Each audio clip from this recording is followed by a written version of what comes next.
അതെ, നമുക്കൊപ്പം അങ്ങനെ ഒരു സ്മാർട്ട് ബോയ് വന്നിട്ടുണ്ട്, അശ്വഘോഷ്. നമ്മൾ ഇതിനോടകം തന്നെ ഒരുപാട് കണ്ടു കഴിഞ്ഞു. അശ്വഘോഷ് സൈന്ധവ് അല്ലേ, അങ്ങനെയാണ് പേര്. അപ്പോൾ അശ്വഘോഷ് എങ്ങനെയാണ് ഇവരെ നേരിട്ടത്? ആ വീഡിയോ നമ്മൾ ഇതിനു മുൻപ് കണ്ടിട്ടുള്ളതാണ്. അത് ഒരിക്കൽ കൂടി പ്രേക്ഷകർക്ക് വേണ്ടി ഇപ്പോൾ.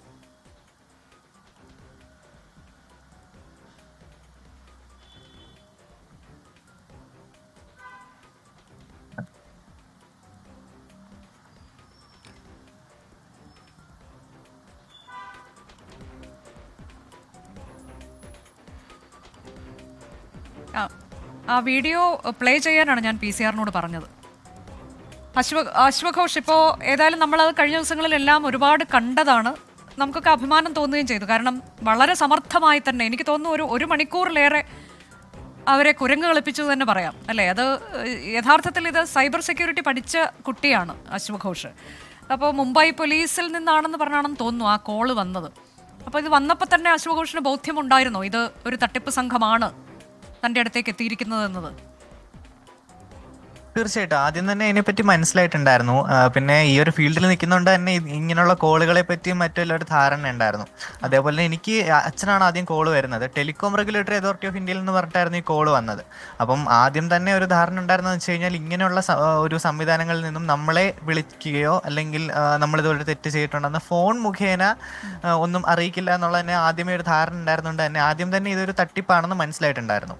അപ്പം ഇവരെന്തായാലും ഇത്ര ആൾക്കാരെ പറ്റിക്കുന്നുണ്ട്. അപ്പം എന്താണ് ഇവരുടെ പ്രൊസീജിയേഴ്സ് എന്ന് അറിഞ്ഞാൽ കൊള്ളാം എന്നുണ്ടായിരുന്നുകൊണ്ട് തന്നെയാണ് അവർ ഏതുവരെ പോകും എന്നുള്ളത് അറിയാൻ വേണ്ടി അതിനുവേണ്ടി നിന്നു കൊടുത്തത്. അതെ, അപ്പോൾ ഇത് പിന്നീട് അത് മുംബൈ പോലീസിൽ നിന്നാണെന്നൊക്കെ പറഞ്ഞ് ആ തരത്തിലേക്ക് സംസാരിക്കുന്നുണ്ടായിരുന്നു ആ ആള് അല്ലേ? അതെ അതെ, ഇതിപ്പോ ആദ്യം ഇപ്പൊ എനിക്ക് വന്ന call telecom regulatory authority of India എന്നാണ്. നിങ്ങളുടെ സിം ഉപയോഗിച്ച് വേറെ ഒട്ടനവധി ആക്ടിവിറ്റീസ് ചെയ്യുന്നുണ്ട്. അതായത് നിങ്ങളുടെ ID പ്രൂഫ് ഉപയോഗിച്ച് വേറൊരു സിം എടുത്തിട്ടുണ്ട്. അപ്പം അത് വെച്ചിട്ട് കുറെ അധികം ഇല്ലീഗൽ ആക്ടിവിറ്റീസ് ചെയ്യുന്നത് കൊണ്ടാണ് വിളിക്കുന്നതെന്ന് പറഞ്ഞിട്ടാണ് വിളിച്ചത്. അത് കഴിഞ്ഞ് അവർ തന്നെ പറയുന്നു ഇത് ഞങ്ങൾ സൈബർ ക്രൈമിലേക്ക് ട്രാൻസ്ഫർ ചെയ്യാമെന്ന് പറഞ്ഞ് അവർ തന്നെ ട്രാൻസ്ഫർ ചെയ്യുന്നു. ഇപ്പോൾ സൈബർ ക്രൈമിലൊരു ഉദ്യോഗസ്ഥനാണെന്ന് പറഞ്ഞ ഒരാൾ ഫോൺ എടുക്കുന്നു. എന്നിട്ട് എല്ലാം നോക്കിയതിന് ശേഷം നിങ്ങളുടെ മൊഴി സാറ് പറഞ്ഞ പോലെ തന്നെ നിങ്ങളുടെ മൊഴി രേഖപ്പെടുത്താൻ വേണ്ടി നിങ്ങൾ 2 മണിക്കൂറിനുള്ളിൽ മുംബൈ സ്റ്റേഷനിലെത്തണം, അല്ലാന്നുണ്ടെങ്കിൽ നിങ്ങൾ ഓൺലൈനിൽ വരണം എന്ന് പറയുന്നു. അപ്പോൾ അങ്ങനെ ഓൺലൈനിൽ വന്ന് കഴിഞ്ഞതിന് ശേഷം എൻ്റെ അടുത്ത് എൻ്റെ ID കാർഡ് ഡീറ്റെയിൽസ്, എൻ്റെ പേരോ മറ്റ് യാതൊന്നും തന്നെ അവരുടെ കയ്യിൽ ഇല്ലായിരുന്നു. അപ്പം ഞാൻ നോക്കിയത് വെച്ചിട്ട് ഏകദേശം ഒട്ടനവധി ആൾക്കാർക്കും വരുന്ന കോൾ ഇവർ റാൻഡം ആയിട്ട് മൊബൈൽ നമ്പറിലേക്ക് വിളിക്കുന്നതാണ്. ഈ ID പ്രൂഫുകൾ ലഭിച്ച് വിളിക്കുന്ന കോളുകൾ വളരെയധികം കുറവാണ്. അപ്പം ഇങ്ങനെ വിളിക്കുമ്പോൾ തന്നെ ഇവർ നമ്മുടെ അടുത്ത് തന്നെ നമ്മൾ പോലും അറിയാതെ ചോദിച്ച് നമ്മുടെ പേരും നമ്മുടെ മറ്റ് ഡീറ്റെയിൽസും എല്ലാം ഇവർ ചോദിച്ച് മനസ്സിലാക്കിയതിന് ശേഷമാണ് ഇവർ ആ ഒരു രീതിയിലേക്കുള്ള ഒരു സംഭാഷണത്തിലേക്ക് പോകുന്നത്. ഇപ്പം എന്നെ ഓൺലൈനിൽ വിളിച്ചത് ശേഷവും നേരത്തെ ഈ പറഞ്ഞ പോലെ നരേഷ് ഗോയലിന്റെ കേസിൽ നിങ്ങളും ഉൾപ്പെട്ടിട്ടുണ്ട്, അതേപോലെ 24ഓളം പെൻഡിങ് ക്രിമിനൽ കേസുകൾ നിങ്ങൾക്കെതിരെ ഉണ്ട് എന്ന് പറഞ്ഞിട്ടാണ് എന്നെ നിങ്ങൾ ഡിജിറ്റൽ അറസ്റ്റിലാണ് എന്നും പറഞ്ഞ് വെച്ചിരുന്നത്. അപ്പോൾ അത് കഴിഞ്ഞിട്ട് പിന്നീട് ഇത് വളരെ സമർത്ഥമായി തന്നെയാണ് നേരിട്ടത്. ഒരു തരത്തിലൊരു പരിഭ്രമമോ ഒന്നും കാണിക്കാതെ തന്നെയാണ് അശ്വഘോഷ് നേരിട്ടത്. അതിൽ ചില വാചകങ്ങളൊക്കെ പഞ്ച് ഡയലോഗായി മാറുകയും ചെയ്തിട്ടുണ്ട്. ഇത് കേരളമാണ് അല്ലേ? എന്താ പറഞ്ഞു, ഒന്നുകൂടെ ഒന്ന് ആവർത്തിക്കാമോ? അതെ അതെ, കാര്യം അവരെ സംബന്ധിച്ച് അവർ എങ്ങനെയെങ്കിലും നമ്മളെ പറഞ്ഞ്, സാറ് പറഞ്ഞ പോലെ അവർ മാക്സിമം നമ്മളെ പറഞ്ഞ് അവർ നമ്മുടെ ഭാഗത്താണ് നിൽക്കുന്നത്, നമ്മളെ പറഞ്ഞ് കൺവിൻസ് ചെയ്യാൻ വേണ്ടി നോക്കും. ഇനി ഇങ്ങനെയുള്ളതിലൊന്നും അകപ്പെടാതിരിക്കാൻ ശ്രദ്ധിക്കണം, ID പ്രൂഫ് കൊടുക്കുമ്പോൾ സൂക്ഷിക്കണം എന്നുള്ള കുറേ അധികം കാര്യങ്ങളൊക്കെ അവർ പറയുന്നുണ്ട് അതിൽ. അപ്പം മാക്സിമം അങ്ങനെ പറഞ്ഞ് നമ്മുടെ ഭാഗത്താണ് അവർ നിൽക്കുന്നതെന്ന് നമ്മളെ കൊണ്ട് ബോധ്യപ്പെടുത്തിച്ചതിന് ശേഷമാണ് അവർ ഏറ്റവും അവസാനം പൈസ ചോദിക്കുന്നതും മറ്റേലേക്കും ഒക്കെ പോകുന്നത്. അത് ആ ഡയലോഗ് എനിക്കൊന്ന് കേൾക്കണം. കേരളമാണ് ഭയ്യ, ഒന്നൊന്ന് പറയൂ അത്. അരേ കേരള ഹേ ഭയ്യ, കേരള കെ ബच्चे के साथ नहीं खेलना चाहिए. അപ്പോൾ അശ്വഘോഷിന് നന്നായിട്ട് ഹിന്ദി സംസാരിക്കാനും പറ്റുന്നുണ്ട്. അതും ഒരു വലിയൊരു പ്ലസ് പോയിന്റ് ആയിട്ട് മാറി അല്ലേ? അതെ, അത് മാത്രമല്ല, പക്ഷെ ഇപ്പം ഈ ഇടയ്ക്ക് തന്നെ ഇപ്പൊ ഒരു സംഭവം പറഞ്ഞിരുന്നല്ലോ, മലയാളികൾ ഉൾപ്പെടെ ഈ ഒരു സംഘത്തിൽ ഉൾപ്പെട്ടിട്ടുണ്ട്. അപ്പം അതുകൊണ്ട് തന്നെ ഇപ്പം നമ്മളിപ്പം ഒരു മലയാളിയാണ് സംസാരിക്കുന്നതെന്ന് അവർ അറിയുകയാണെന്നുണ്ടെങ്കിൽ അവർ അതിന് വേണ്ടിയുള്ള സജ്ജീകരണങ്ങളെല്ലാം തന്നെ അവരോട് ഒരുക്കി വെച്ചിട്ടുണ്ട്. ഒരിക്കലും ഇതൊരു തട്ടിപ്പാണെന്ന് മനസ്സിലാകാൻ പാടില്ല എന്നുള്ളൊരു രീതിയിലുള്ള എല്ലാ സജ്ജീകരണങ്ങളും അവർ എടുത്ത് ആണ് നിൽക്കുന്നത്. ഇതൊരു സൈബർ സെക്യൂരിറ്റി കോഴ്സ് പഠിക്കുന്ന ഒരു ആളുടെ അടുത്തേക്കാണ് അവർ എത്തിപ്പോയത്. അത് അവർക്ക് അവിടെ തെറ്റുപറ്റി.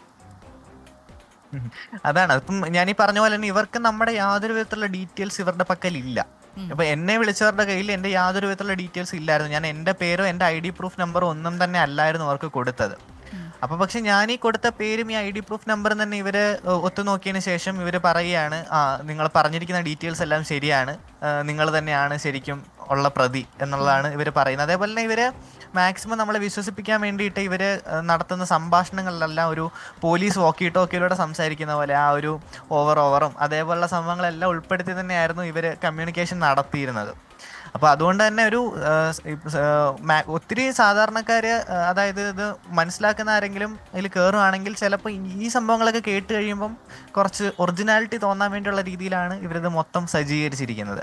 പിന്നെ സാറ് ആധാർ കാർഡും മറ്റും നമ്മൾ കൊടുക്കുന്ന കാര്യം പറഞ്ഞു ഓരോ സ്ഥലങ്ങളിൽ. അപ്പം ആക്ച്വലി നമുക്ക് ചെയ്യാൻ പറ്റുന്ന ഒരു കാര്യം എന്ന് വെച്ച് കഴിഞ്ഞാൽ, ഇപ്പം സർക്കാർ പോലും പറയുന്നൊരു കാര്യമുണ്ട്, നമ്മുടെ ആധാർ നമ്പർ മൊത്തത്തോടെ ഉള്ളത് നമ്മൾ ഒരിടത്തും ഹാജരാക്കേണ്ട ആവശ്യമില്ല. ഇപ്പോൾ എന്ത് ഡോക്യുമെന്റ്സ് ചോദിച്ചു കഴിഞ്ഞാലും മാസ്ക്ഡ് ആധാർ ഇപ്പം നമുക്ക് ഡൗൺലോഡ് ചെയ്യാനും ഏത് സ്ഥലങ്ങളിൽ കൊടുക്കാനും ഉള്ളൊരു ഓപ്ഷൻ ഉണ്ട്. അത് ആക്ച്വലി വാലിഡ് ഡോക്യുമെന്റ് തന്നെയാണ്. അതാകുമ്പോൾ അവസാനത്തെ 4 അക്കം മാത്രമേ ഒരു നമ്മൾ എവിടെയെങ്കിലും കൊടുക്കുകയാണെങ്കിലും ഡിസ്പ്ലേ ചെയ്യേണ്ട ആവശ്യമായിട്ട് വരുന്നുള്ളൂ. ബാക്കി ആദ്യത്തെ 8 അക്കങ്ങൾ നമുക്ക് മാസ്ക് ചെയ്ത് കൊടുക്കാനുള്ളൂ. അപ്പം അങ്ങനെ ഉള്ള ആധാറുകൾ നമുക്ക് ഡൗൺലോഡ് ചെയ്യാനുള്ള സജ്ജീകരണവും ആധാറിന്റെ പക്ഷെ നമ്മളൊക്കെ സാധാരണയായി അശ്വഘോഷ് ഇപ്പോൾ നേരത്തെ സാർ പറഞ്ഞതുപോലെ നമ്മളൊക്കെ ഇപ്പോൾ ഒരു ഹോട്ടലിലൊക്കെ പോവുകയാണെന്നുണ്ടെങ്കിലും അക്കോമഡേഷൻ എടുക്കുന്നുണ്ടെങ്കിലും നമ്മളുടെ കയ്യിലുള്ള ആധാർ കാർഡ് അവരെ ഏൽപ്പിക്കുന്നു, അവരതിൻ്റെ ഒരു ഫോട്ടോസ്റ്റാറ്റ് കോപ്പി എടുക്കുന്നു, തിരിച്ചു തരുന്നു. അങ്ങനെയൊക്കെയാണ് നമ്മളിപ്പോൾ. അതൊക്കെ ഇത്തരം ചതിക്കുഴികൾ അവിടെയൊക്കെ ഉണ്ട് എന്നുള്ളതാണ്. അതാണ് ഇപ്പം ഇതിൽ മെയിൻ ഒരു സംഭവം എന്ന് വെച്ച് കഴിഞ്ഞാൽ, നമ്മൾ ഈ ഡേറ്റ സെക്യൂരിറ്റി, അതായത് നമ്മുടെ ഡേറ്റ നമ്മൾ തന്നെയാണ് നമ്മൾ പോലും അറിയാതെ പല സ്ഥലങ്ങളിലേക്ക് നമ്മൾ കൊടുക്കുന്നത്. അപ്പോൾ ഇപ്പം ഈ പറഞ്ഞ പോലെ ഇപ്പം ഈ ഒരു സാഹചര്യം എന്ന് മാത്രമല്ല, നമ്മളിപ്പം ഒരു വെബ്സൈറ്റിൽ കയറി ഒരു KYC ചെയ്യണം എന്ന് പറയും. നമ്മൾ ചിലപ്പോൾ ഏത് വെബ്സൈറ്റ് ആണെന്നോ ഏത് പ്ലാറ്റ്ഫോം വഴിയാണ് KYC നടത്തുന്നതെന്നോ പോലും ശ്രദ്ധിക്കാതെ തന്നെ നമ്മൾ നമ്മുടെ ആധാറും അതേപോലെ ആധാറിൽ വരുന്ന OTP മറ്റും എല്ലാം കൊടുക്കും. ഇപ്പോൾ ഡിജി ലോക്കർ പറഞ്ഞു. ഇപ്പോൾ ഡിജി ലോക്കറിന് ഇപ്പോൾ ഇതേപോലെ ആക്സസ് നമ്മൾ ആർക്കെങ്കിലും കൊടുക്കുകയാണെന്നുണ്ടെങ്കിൽ നമ്മൾ അതിലിട്ടിരിക്കുന്ന എല്ലാ ഡോക്യുമെന്റ്സിന്റെ ആക്സസ് അവർക്ക് കിട്ടും. നമ്മുടെ പേഴ്സണൽ ഡോക്യുമെന്റ്സ് നമ്മൾ പോലും അറിയാതെ, അതേപോലെ ഇപ്പം ഒരു ആപ്ലിക്കേഷൻ നമ്മൾ ഫോണിൽ ഇൻസ്റ്റാൾ ചെയ്യുന്നു, നമ്മൾ ആപ്പിന് എന്തൊക്കെ പെർമിഷൻസ് ആണ് കൊടുക്കുന്നത് നമ്മൾ ശ്രദ്ധിക്കുന്നില്ല. നമ്മൾ ആപ്പ് എത്രയും പെട്ടെന്ന് ഓപ്പൺ ആക്കണം എന്നുള്ള ഒരു ധൃതിയിൽ ചോദിക്കുന്ന എല്ലാ പെർമിഷൻസും നമ്മൾ അലോ കൊടുക്കുകയാണ്. ഇപ്പോൾ ചിലപ്പോൾ ഒരു സാധാരണ ഒരു ഫ്ലാഷ് ലൈറ്റ് മാത്രം വർക്കേണ്ട ഒരു ആപ്ലിക്കേഷൻ ആണെങ്കിൽ പോലും ചിലപ്പോൾ അതിന് ക്യാമറ പെർമിഷനും photo, file, audio recording, cyber security പഠിക്കുന്ന ഒരു വിദ്യാർത്ഥി എന്ന നിലയിൽ കൂടിയാണ് ഇത്തരം കാര്യങ്ങളൊക്കെ നമുക്ക് പറഞ്ഞു തരുന്നത് അശ്വഘോഷ്.